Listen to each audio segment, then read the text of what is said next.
नमो बुद्धाय। जय भीम। आज मैं आपको आचार्य बुद्धघोष इनके बारे में बताना चाहती हूँ। आचार्य बुद्धघोष का जन्म मगध प्रांत में बोधगया के निकट घोष नामक गांव में एक ब्राह्मण परिवार में हुआ था। यह 4वीं शताब्दी ईस्वी की घटना है। इनके पिता किसी राजा के यहाँ पुरोहित थे।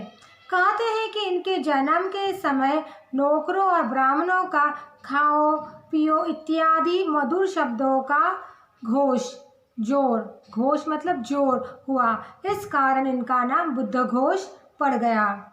बुद्धघोष ने विद्या, शिल्प और कला इन तीनों की पूर्ण शिक्षा प्राप्त की थी। ये तीनों वेदों और पातंजल, योग दर्शन तथा व्याकरण, पुराण, सांख्य, वेदांत और न्याय दर्शन के ज्ञाता तथा शास्त्रार्थ में निपुण थे।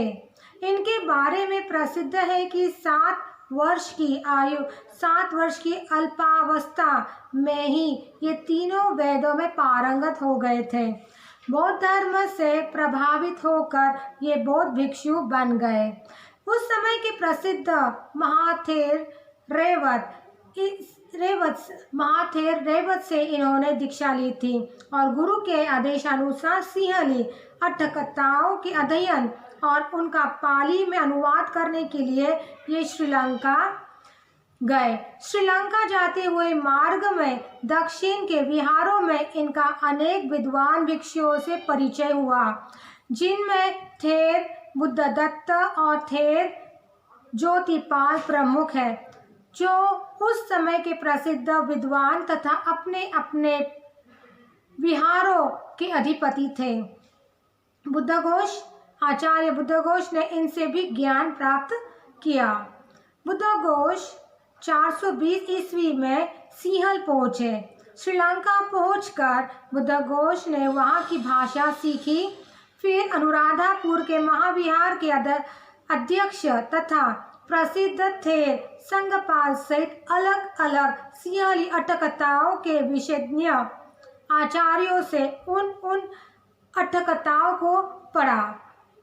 इसके बाद उन्होंने विशुद्धिमग्ग नाम का अपना स्वकीय स्वतंत्र ग्रंथ लिखा और तदुपरांत अट्ठकथाओं को शुद्ध तथा सुसंस्कृत पाली भाषा में लिखा।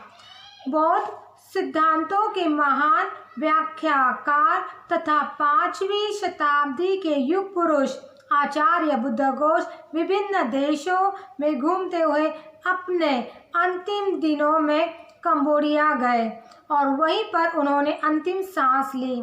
मृत्यु के बाद इनकी चिता चंदन की बनाई गई। उनकी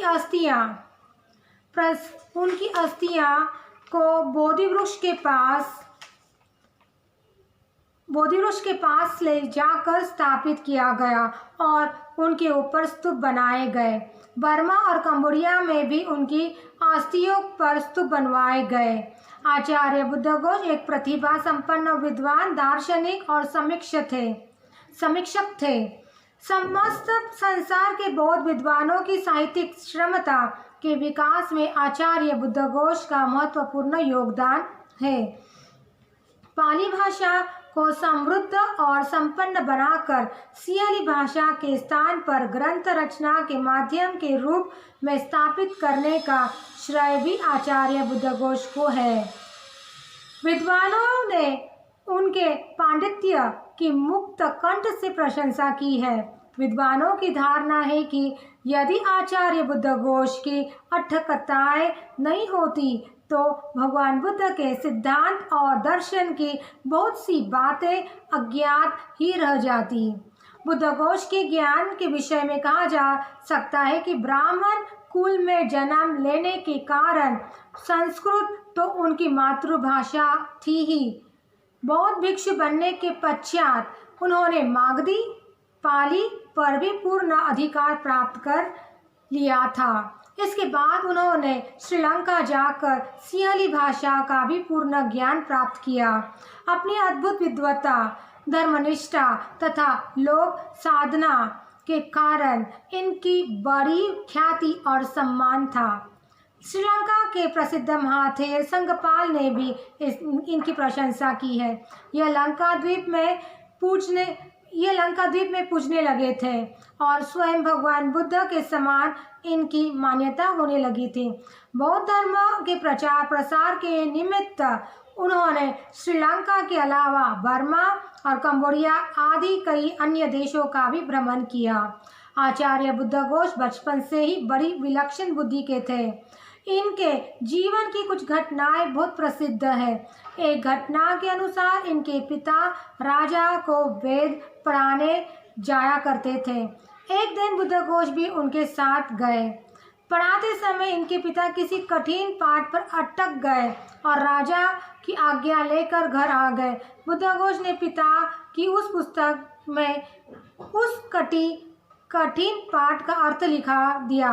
पिता को जब मालूम पड़ा कि यह कार्य बुद्धघोष का ही था तो वे बहुत ही प्रसन्न हुए और सारी घटना राजा को जाकर सुना दी।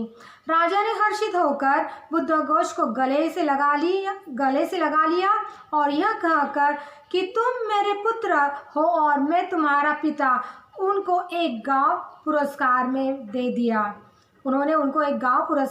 दिया। दूसरी घटना श्रीलंका की है। वहां पहुंचने पर वे महाविहार के संघपति महाथेर के पास गए और एक और बैठ गए। महाथेर श्रमणों को अभिधम्म और विनय का उपदेश दिया करते थे। एक दिन उपदेश देते समय एक गुड़ पाठ उनकी समझ में नहीं आया और वे मौन होकर अपनी कुटी के भीतर सोचने के लिए चले गए। इसी बीच वहां उपस्थित बुद्धघोष ने श्यामपट्ट पर उस गुड़ पाठ का अर्थ स्पष्ट करके लिख दिया और कहीं चले गए। महाथेर ने कुटी से बाहर निकलकर जब उस पाठ को पढ़ा तो हतप्रभ हो गए। जब उन्हें मालूम हुआ कि इस अर्थ को एक अपरिचित व्यक्ति ने लिखा है तो उसकी खोज करवाई गई और उनको संघ के श्रमणों को त्रिपिटक पढ़ाने का कार्य सौंपा गया। आचार्य बुद्धघोष की स्मरण शक्ति कितनी तेज थी, इस संबंध में भी एक घटना प्रसिद्ध है। एक बार श्रीलंका में दो दासियां का आपस में झगड़ा हो गया।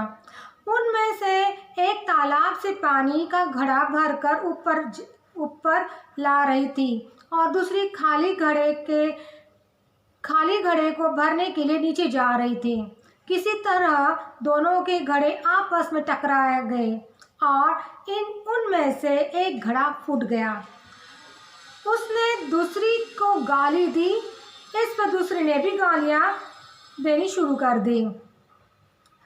संयोग से बुद्धघोष उस समय वहीं पर थे। उन्होंने सोचा कि यहाँ और कोई नहीं है, इसलिए जरूरत पड़ने पर ही मैं साक्षी के रूप में बुलाया जाऊंगा। उन्होंने दोनों की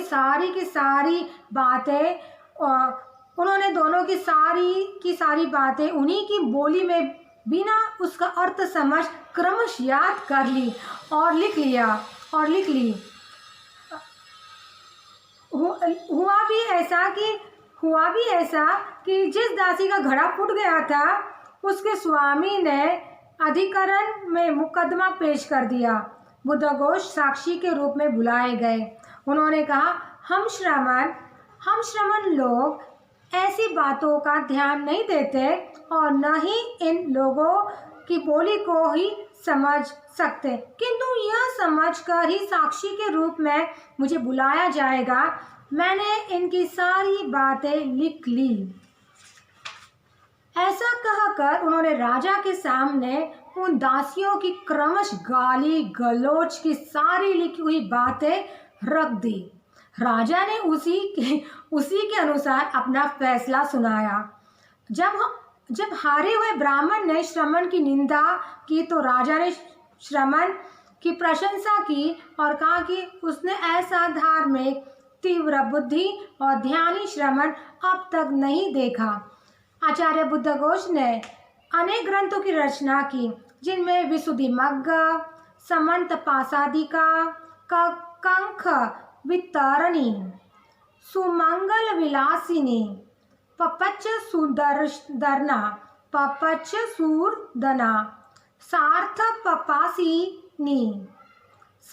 पपासिनी मनोरथ पुरनी परमत सोतिका अट्ठ सालिनी सम मोह विनोदिनी पचपकरण अट्ठकथा 5 ग्रंथ धम्मपद अट्ठकथा जातक अट्ठकथा तथा ज्ञानोदय आदि प्रमुख है। और अट्ठकथाओं के महत्व और मान्यता का तो इसी से पता चलता है कि उनके कारण ही बर्मा में आचार्य बुद्धघोष का एक नया युग शुरू हो गया था। उन्होंने बौद्ध धर्म को प्रकाश में लाने के लिए त्रिपिटक ग्रंथों की सार्वगर्भित व्याख्या की और उनको संपादित किया। इनकी अट्ठकथाओं के द्वारा लोगों के लिए त्रिपिटक को समझने में निश्चय ही मदद मिली है। इनकी अट्ठकथाओं ने बुद्ध वचनों को चिरस्थायी तथा बुद्ध शासन को अशून्य बनाकर बौद्ध धर्म की महत्वपूर्ण सेवा की है तथा अन्य बौद्ध आचार्यों को जो प्रेरणा दी है उससे यदि इन्हें त्रिपिटक साहित्य का युग प्रवर्तक तथा पाली साहित्य का उद्धारक कहा जाए तो अत्युचित न होगी। साधु साधु साधु। तो आपको ये कथा अच्छी लगी ऐसी मैं आशा करती हूँ और मैं आप सभी से ये कहना चाहती हूँ, please subscribe the channel, please like it.